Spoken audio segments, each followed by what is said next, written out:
My dear students, today we are celebrating 76th celebrations, Republic Day celebrations in our school. Sir చెప్తూ ఒక విషయం చెప్పారు ఇంతకుముందు. August 15కి జనవరి 26కి difference ఉంది, ఫ్లాగ్ హోస్టింగ్లో కూడా చెప్పారు. ఈరోజు నాకు నచ్చిన విషయం ఏంటంటే అనడం కాదు, మనం నేర్చుకోవాల్సింది. మహాకవి శ్రీశ్రీ అనేక సందర్భాల్లో చెప్పారు అరవకూడదు, గోల చేయకూడదని. దాన్ని నేను అనేక సందర్భాలు చెప్తూనే ఉన్నా, అరవకూడదు గట్టిగా అట్లా. మనం వినమ్రతతో ఉండాలి.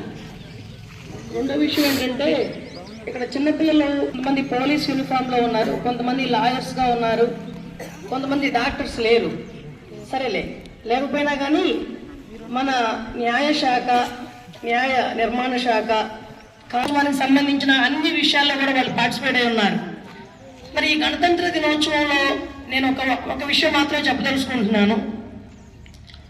భారతదేశాన్ని, ఇంత సువిశాల భారతదేశాన్ని మనం సక్రమంగా పరిపాలించుకోవడానికి మనకి ఒక బుక్ ఉండాలి. అదే కాన్స్టిట్యూషన్, రాజ్యాంగం. భారత రాజ్యాంగాన్ని 1930లోనే మొత్తం కంప్లీట్ అయింది. కానీ 1949 నవంబర్ 26న దాన్ని మనం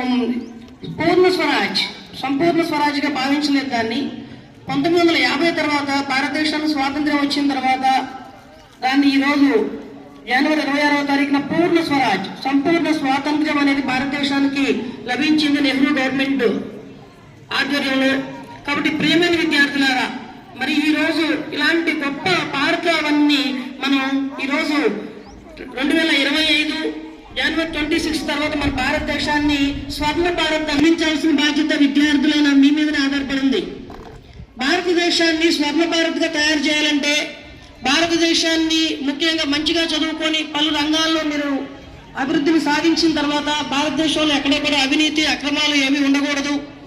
భారతదేశాన్ని అవినీతి లేనటువంటి దేశంగా ఉండాలి. భారతదేశంలో న్యాయం అనేది అందరికీ అందుబాటులో ఉండాలి. ఈ విద్యా వ్యవస్థ అనేది మనకి 3వ రంగంలో ఉంది. కాబట్టి ఈ రంగంలో ప్రతి ఒక్కరు కూడా కృషి చేయాలి. ఒక దేశం అభివృద్ధి చెందాలంటే ఆ దేశంలో చదువు, విజ్ఞానం ఎంతో అవసరం. మరి ఇంత విజ్ఞానం అవసరం కాబట్టి అంబేద్కర్ లాంటి ఒక గొప్ప మేధావి అనేక దేశాలు తిరిగి ఆయన ఆ దేశాల్లో ఉన్నటువంటి రాజ్యాంగంలో ఉన్న నీతిని గ్రహించి మన భారతదేశానికి ఒక రూల్ బుక్ని తయారు చేశారు. అదే భారత రాజ్యాంగం.